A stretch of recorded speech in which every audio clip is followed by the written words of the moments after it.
All right, everybody, we have a new Cathie Wood interview that just came out. We're going to talk about it. She had some really interesting confessions and some ideas around what her stock strategy is right now, what's going on, thoughts about inflation, a lot of interesting stuff. It's a 5-minute clip, so we're going to get right into it. I reacted to this live on my morning live stream today at 9:20 Eastern. I do those every day, Monday through Friday. So this video popped up, so we're going to watch it. ARK Invest CEO Cathie Wood says the U.S. is already in a recession. Let's play it, and I'll give my thoughts as it plays. Say, okay, I was wrong. Oh, let's start it from here we go. The Federal Reserve had a lot of money out there. It pushed investors into riskier assets. And now we've seen it come back down. The Federal Reserve is tightening funds. You may not see money supply like that out there again. So it may take years for some of these companies to grow into the stock multiples that or the stock levels that they had seen at earlier times. What do you think about that thesis? What makes you think we'll get back to those higher multiples? So what Becky is saying here is that Roku used to be like almost a $450 stock. Obviously, those multiples have become compressed because interest rates have risen because of inflation. So like for the Fed to be able to clear all that drama in order for Roku to have the bull run like path forward to even run up to something like a $400, which is almost 300% premium from here. She's saying, how do you expect that's going to happen? Cathie's average is around 240 for Roku. So it's like in the high averages, it's hard to kind of break down. Or sorry, 240 for, I think it was a different stock. She's like 163. But that might be Teladoc. It's really high averages. I know I checked it this morning. Robinhood, she's at a $30 average. Robinhood's like $6 right now. So it's or $8. So it's a little bit hard. Well, we don't need the higher multiples. So we have a 5-year investment time horizon. And that's what I remember in the morning. I got a little annoyed. You do not have a 5-year investment horizon. I love you, Cathie, but when you buy 37 million shares of a company and liquidate it within 3 months, which is Palantir, she liquidated 1.3 million shares of Spotify 2 weeks ago. It's like, if you have a 5-year time horizon, Spotify is going to be around, I think, in the next 5 years. Why don't you hold on to the stock? Well, it's because you don't have a 5-year time horizon. You think there's better opportunities. So I do think the 5-year time horizon may be only for a couple of stocks like Zoom, Roku, and Coinbase. But for every other stock, you should not believe ARK when they say 5-year time horizon because they could change at any moment. Spotify is something they held for a good 2 years before they changed their mind. So I guess it is what it is. But the 5-year time horizon thing it's not true. To give you a sense, for our flagship portfolio, our enterprise value, so that's both equity, market cap, and debt, enterprise market value to EBITDA, so effectively cash flow, is around 69 times. So I know a lot of people say profitless tech. We are not profitless on balance. The argument she's making here is that our companies make money. This is not Pets.com. This is not 2000.com bubble companies. Zoom makes almost $1 billion of revenue per quarter. Like, these companies actually make money. They're not being valued like they make money in the public markets, primarily because the public markets don't see them as like wanting to pay for that level of growth because they don't think they're going to have that much growth. But they do make money. It's not like they're investing in companies that don't make money. Now, some companies like DraftKings and Robinhood, they kind of don't make any money, and those are big positions. But some of the other companies, they do actually produce a profit. We make the assumption that in 5 years, that number will be close to the market multiple on that basis, which is roughly 16 times.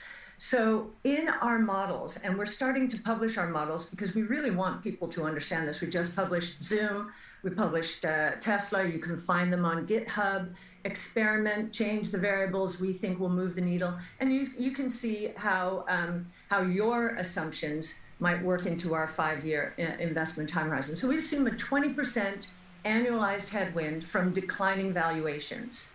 And so our return expectation, which is quite substantial right now, is based solely on revenue growth and rising profitability. Now, the narrative you just gave, many people cite when they're talking about the tech and telecom bubble and bust.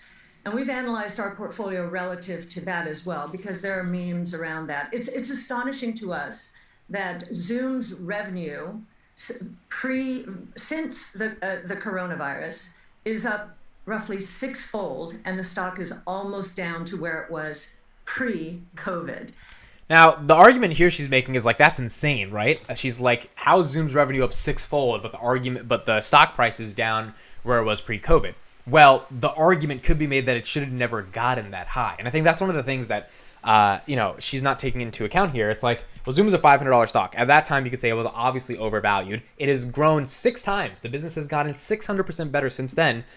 the stock price is not going to get 600% better than that because the stock price had never been $500, right? That was a pandemic. Everyone thought Zoom was the next big thing. It was obviously overinflated, and then Zoom got that high. So I think her point is, well, even if it shouldn't have gotten that high, the fact that the business is doing 6 times better than it was doing before means that the business obviously, or the stock, is in deep value territory, that there was a lot of room for the stock to grow for a business that's doing 6 times better than it was at previous all-time highs. So the question now becomes if investors are willing to give that premium on the valuation to a company like Zoom that has shown that it can do 600% better than it's done in the pandemic highs. And that's still a mystery. And that's what we've got to see. Now, Cathie, in their base model, is estimating that Zoom will be a $1,500 stock. That's a 12x return in 2026. I did a video on that a while ago, and that to me is it's quite... That's a lot. Their bull case is bringing in $70 billion in revenue, base case $45 billion, and then the bear case is it's a $700 stock, which is still like a phenomenal almost 6x from here. So and their bull case is $2,000 stock. So the question is, if it never should have been that high, and the business is doing better, can it still reach to somewhat of that level that it was when it was that high? Or because it never was meant to be that high, even if it's doing better, is it going to still act like a regular stock and not be this bonkers stock that goes crazy even though it does better? We're going to see what happens. Cathie's obviously betting that it's going to go bonkers because the stock is doing well and that it's going to be way more than the pandemic highs for a company like Zoom. Same with Teladoc, up 4-fold.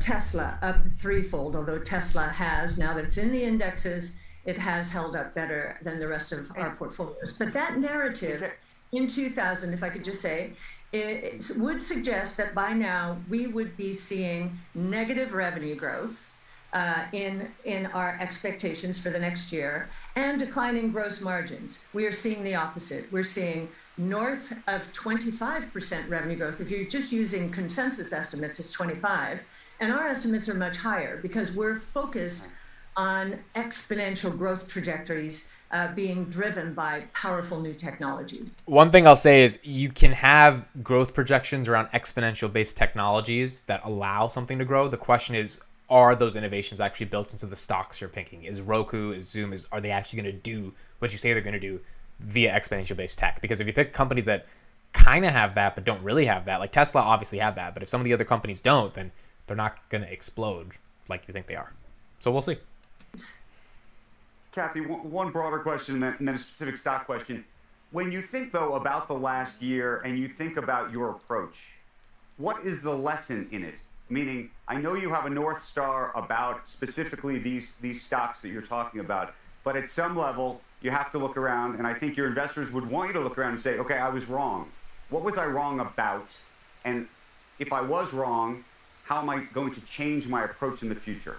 So Andrew is being a little bit more diplomatic here. He's like, look, your fund's in the gutter. Like, how can you show some humility here? And is there anything you're wrong about? Or is there anything you want the audience to know that you may have been wrong about? And what are your sort of thoughts here? So we'll see what she says.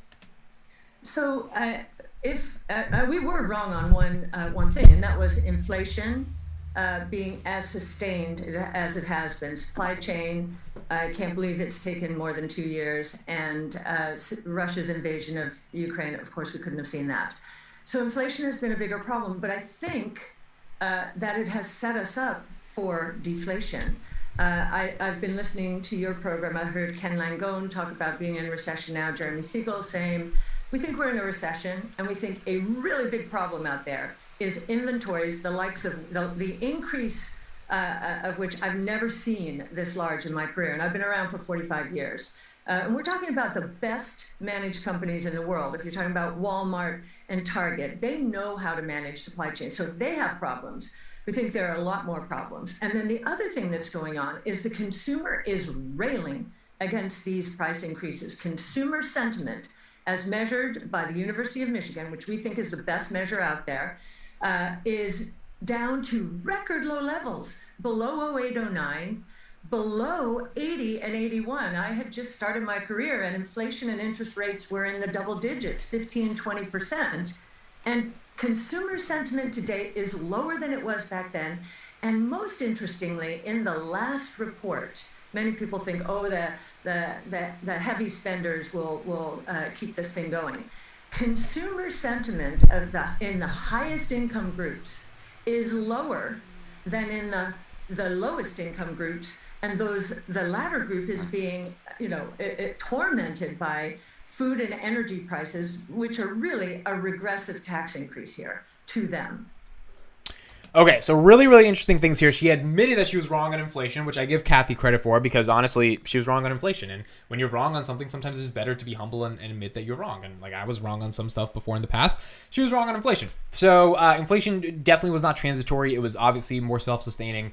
The Fed printing as much money led it to be more self-sustaining. Now, the thing here that she says is that inflation is bad, but it's setting us up for deflation. And the deflationary argument that she's kind of going here is two levels. Number one, inventory is rising. So the argument and the thesis here is that if inventories are that exponential as they are, and when I mean exponential, I just mean like Walmart and Target, some of the best managed companies in the world when it comes to supply chains and inventories, because they sell stuff, that's their entire business, buy low, sell high. They have way more inventories that they can manage, which means they're not doing a good job of getting stuff off the shelves. Well, why are they not doing a good job? Not because they don't know how to do a good job. They're pretty good companies. It's because all these consumers don't want to buy this stuff anymore because we're likely in a recession. So if consumers aren't buying stuff, if consumer sentiment, which is the overall measure of how consumers are feeling about purchasing in an economy, is lower than levels that it was since 2008, 2009 when we had the Great Recession, then you've got to ask yourself a question.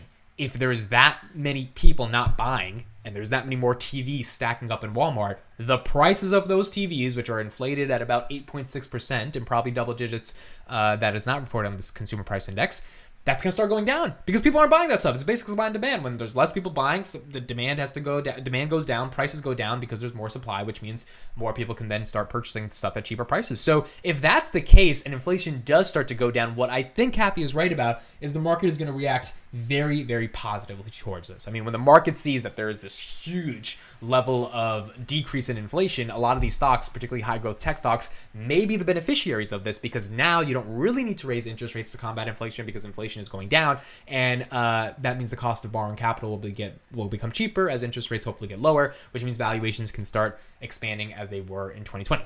The question is inflation actually going to go down? And if inflation does not go down, this does not happen. If it does go down, there's a chance for it to happen. And if it does go down, the question is, how deflated will the economy get for some of the high growth tech innovation stocks, which leads to more deflation with high growth innovation, be from a valuation perspective? We don't know. We do not know if Roku's going or Zoom is going to go back to a $500 stock. Cathie thinks it's going to, and if she's right about this, ARK investors are going to make a lot of money. If she's wrong about this, then they're probably not. So those are my new thoughts on what Cathie would just say. Let me know what you guys think in the thoughts as well. In the comments, let me know your thoughts as well. And overall, what you think is going on and how you think ARK strategy is playing out. Thank you guys so much for listening. Looking forward to seeing your comments. I'll see you in the next one.